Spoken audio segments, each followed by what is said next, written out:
अगर आपने अभी तक डिफरेंट स्टोरी को सब्सक्राइब नहीं किया है तो सब्सक्राइब कर ले और बेल आइकन को दबा दे ताकि आपको हर नोटिफिकेशन की जानकारी आप तक सबसे पहले पहुंचे।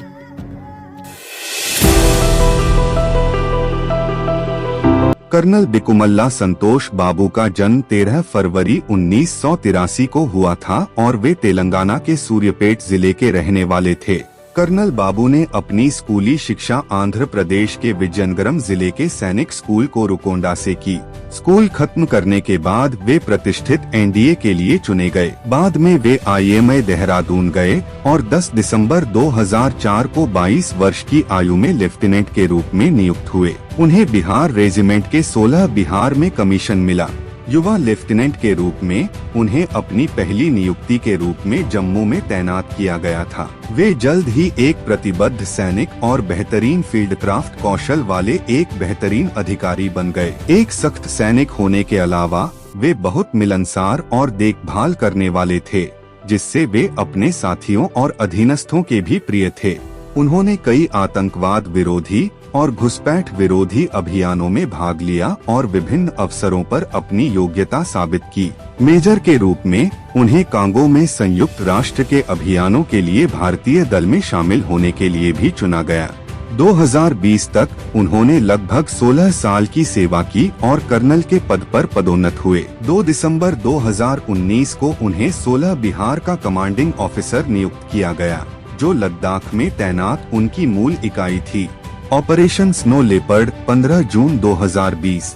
वास्तविक नियंत्रण रेखा लैक के करीब पूर्वी लद्दाख में तैनात 16 बिहार बटालियन की कमान संभाल रहे थे। जून की शुरुआत से ही लेह से दौलत बेग ओल्डी जाने वाली सड़क के करीब गलवान घाटी में निर्माण कार्य के कारण लैक पर तनाव बढ़ रहा था। चीनियों को गलवान नदी पर अक्साई चिन क्षेत्र में एक पुल के निर्माण पर गंभीर आपत्ति थी। यह क्षेत्र भारत के साथ साथ चीन के लिए भी सामरिक महत्व रखता था।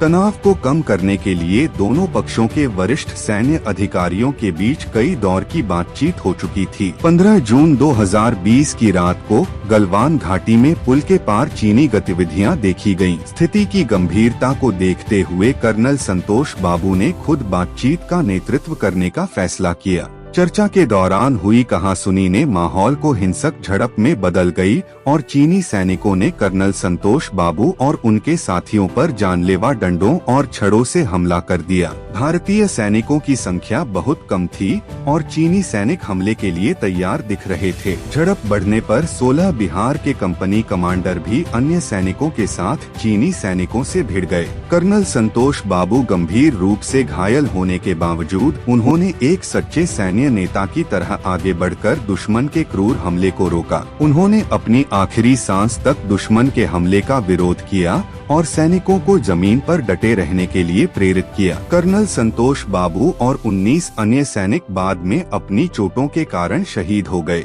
कर्नल बिकुमल्ला संतोष बाबू एक वीर सैनिक और एक उत्कृष्ट अधिकारी थे, जिन्होंने भारतीय सेना की सर्वोच्च परंपराओं का पालन करते हुए आगे बढ़कर नेतृत्व किया और अपने कर्तव्य का पालन करते हुए अपने प्राणों की आहुति दे दी। कर्नल बिकुमल्ला संतोष बाबू को उनके असाधारण साहस, नेतृत्व और सर्वोच्च बलिदान के लिए 26 जनवरी 2021 को देश का दूसरा सर्वोच्च वीरता पुरस्कार महावीर चक्र से सम्मानित किया गया।